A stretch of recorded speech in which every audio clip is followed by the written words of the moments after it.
नमस्ते बच्चों, मेरी जीवन रेखा लेखक महावीर प्रसाद द्विवेदी। आज हम पाठ 4 पढ़ने जा रहे हैं। बासंती कक्षा 10 हिंदी सामान्य भाग 2 पढ़ रहे हैं मेरी जीवन रेखा का। आज पाठ का सार भाग 1 आपको डिस्क्रिप्शन में मिल जाएगा, आप उससे देखें। भाग 2 हम आज शुरू करेंगे। चलिए बच्चों शुरू करते हैं।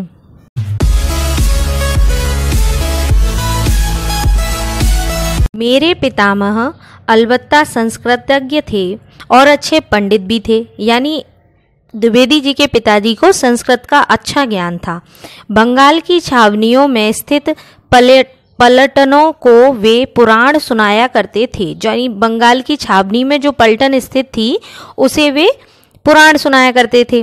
उनकी एकत्र की हुई सैकड़ों हस्तलिखित पुस्तकें बेच बेचकर मेरी पितामही ने पिता और पितृत्व आदि का पालन किया, यानी उनकी सैकड़ों पुस्तक हस्तलिखित थीं।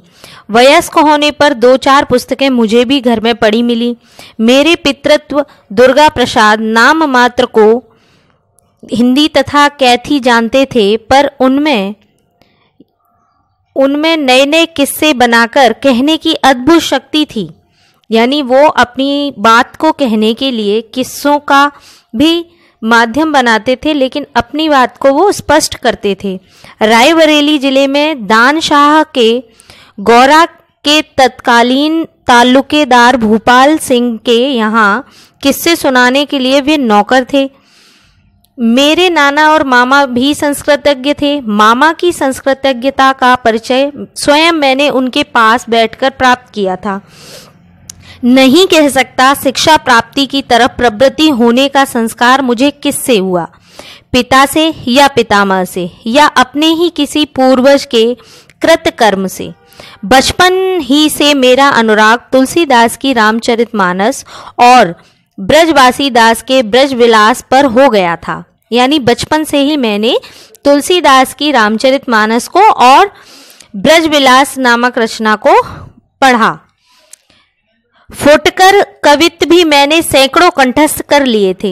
होशंगाबाद में रहते समय भारतेंदु हरिश्चंद्र के कवि वचन सुधा, यहाँ से भी प्रश्न आ चुका है एक बार, कवि वचन सुधा किसकी रचना है? भारतेंदु हरिश्चंद्र की है। भारतेंदु हरिश्चंद्र के कवि वचन सुधा और गोस्वामी राधाचरण के एक मासिक पत्र ने मेरे उस अनुराग की वृद्धि कर दी। वहीं मैंने पिंगल का पाठ पढ़ा। फिर क्या था, मैं अपने को कवि ही नहीं महाकवि समझने लगा, यानी जब मेरी छोटी मोटी रचनाएं मैंने अपनी लिखी पढ़ी तो मैं खुद को भी महाकवि समझने लगा। मेरा यह उनका कहना था। मेरा यह रोग बहुत समय तक ज्यों का त्यों बना रहा। झांसी आने पर जब मैंने पंडितों की कृपा से प्राकृत कवियों के काव्यों का अनुशीलन किया, तब मुझे अपनी भूल मालूम हो गई और छंदोबद्ध प्रलापों के जाल में मैंने सदा के लिए छुट्टी ले ली। यानी ये जब पहले रचनाएं करते थे तो रामचरितमानस का प्रभाव, अन्य ऐसे ही ग्रंथों का प्रभाव इन पर था, तो ये छंदबद्ध रचना लिखते थे। लेकिन बाद में इन्होंने छंदबद्ध रचना को सदा के लिए छोड़ दिया, छुट्टी ले ली, पर गद्य में कुछ ना कुछ लिखना जारी रखा। जो हम पढ़ रहे हैं वो इनका गद्य की ही तो रचना है। गद्य में कुछ ना कुछ लिखना जारी रखा। संस्कृत और अंग्रेजी की पुस्तकों के कुछ अनुवाद भी मैंने किए। जब मैं झांसी में था तब वहां के तहसीली स्कूल के एक अध्यापक ने मुझे कोर्स की एक पुस्तक दिखाई, यानी जब वे झांसी में थे तब एक स्कूल के अध्यापक ने उन्हें एक कोर्स की पुस्तक दिखाई।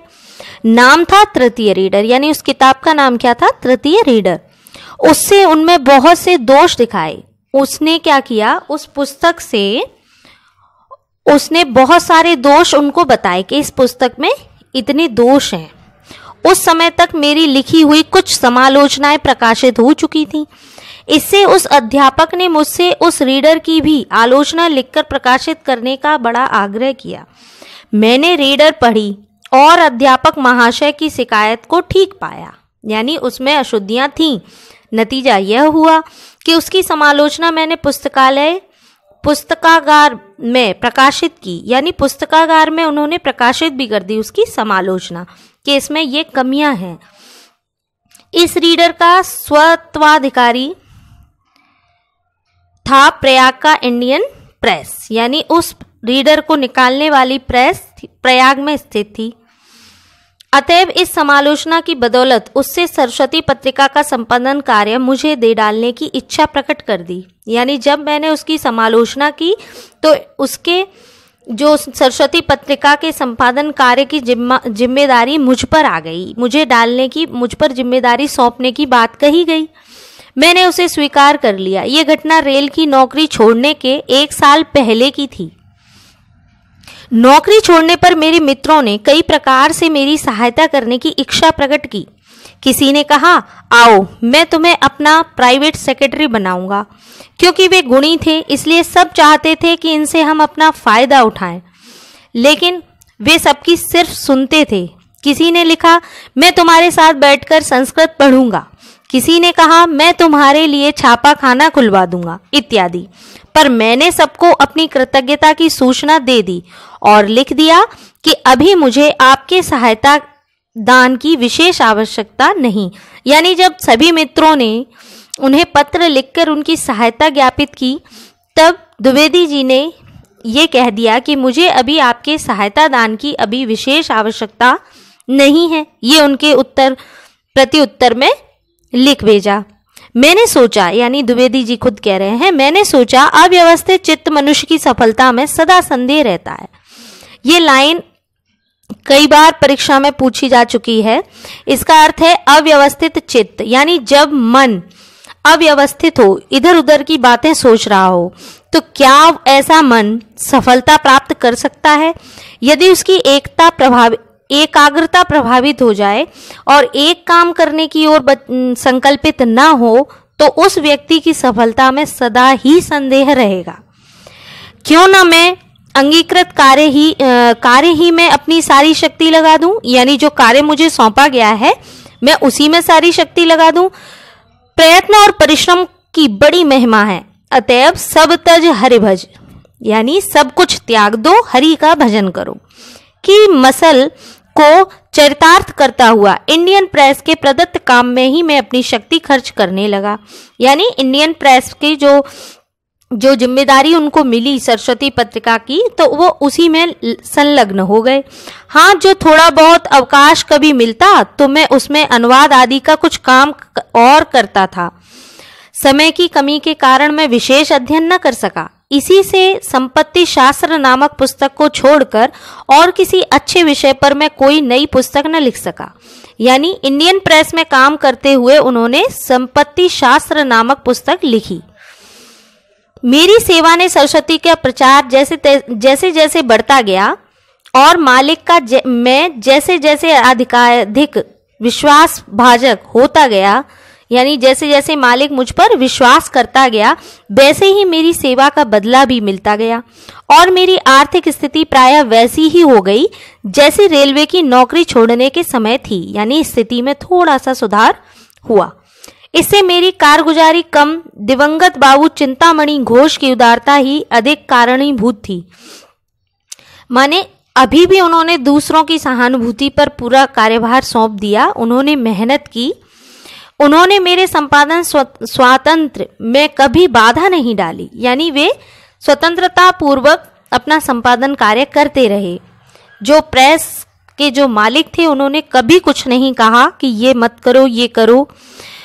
तो वो स्वतंत्रता से द्विवेदी जी सरस्वती पत्रिका के कार्य में संलग्न रहे। वे मुझे अपना कुटुंबी सा समझते रहे और उनके उत्तराधिकारी अब तक भी मुझे वैसे ही समझते हैं। यानी आगे की पीढ़ियों ने भी मुझे कभी भी कुछ भी नहीं टोका।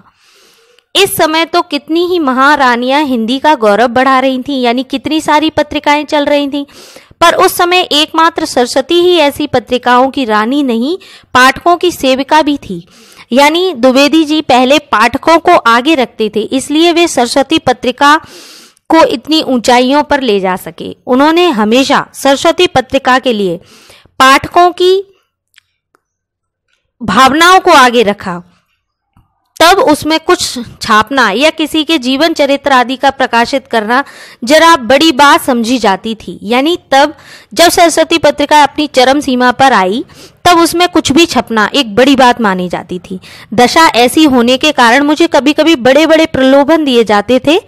कोई कहता मेरी मौसी का मरसिया छाप दो, मैं तुम्हें निहाल कर दूंगा। कोई लिखता अमुक सभापति की स्पीच छाप दो, मैं तुम्हारे गले में बनारसी दुपट्टा डाल दूंगा।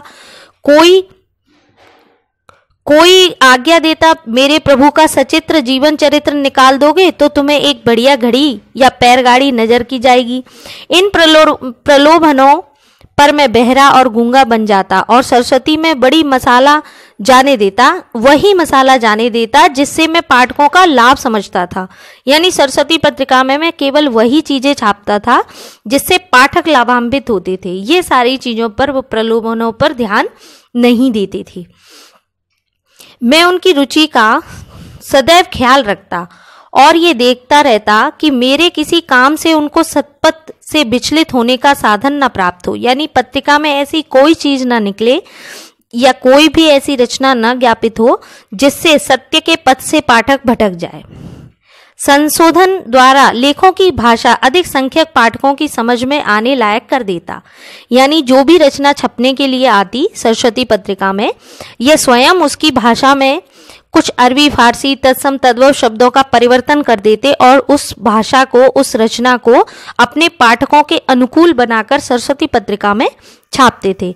यह न देखता कि यह शब्द अरबी का है या फारसी का, माने इन्हें इस चीज से कोई लेना देना नहीं कि ये भाषा की किस भाषा का शब्द हम इसमें रख रहे हैं। ये केवल पाठकों की समझ में आने लायक रचना को रखते थे। या तुर्की का देखता सिर्फ यह कि इस शब्द, वाक्य या लेख का आशय अधिकांश पाठक समझ लेंगे या नहीं। अल्पज्ञ होकर भी किसी पर अपनी विद्वता की झूठी छाप छापने की कोशिश मैंने कभी नहीं की। यानी अल्पज्ञ खुद को कह रहे हैं, खुद को अल्पज्ञ जान रहे हैं, लेकिन ऐसा नहीं है। इन्होंने तो हिंदी साहित्य का इतना विकास किया, एक युग चलाया पूरा, तो झूठी छाप छापने की कोशिश मैंने कभी नहीं की। अर्थात यहाँ पर द्विवेदी जी ने इतना सुंदर वर्णन अपनी आत्मकथा में हमें इतनी सारी शिक्षाएं दी हैं कि रिश्वत न लें, ईमानदारी से कार्य करें, ज्ञान वृद्धि में लगे रहें, तो यहाँ समय की पाबंदी सबसे बड़ी बात सिखाई। तो ये हमारा भाग 2 समाप्त होता है। यहाँ हमारा पाठ 4 मेरी जीवन रेखा समाप्त हुआ। आप इनके प्रश्नों पर विचार करें, इसको उसमें से अगर कुछ समझ में नहीं आया तो आप मुझे पूछ लें। अगले अंक में हम अगला पाठ पढ़ेंगे। धन्यवाद बच्चों।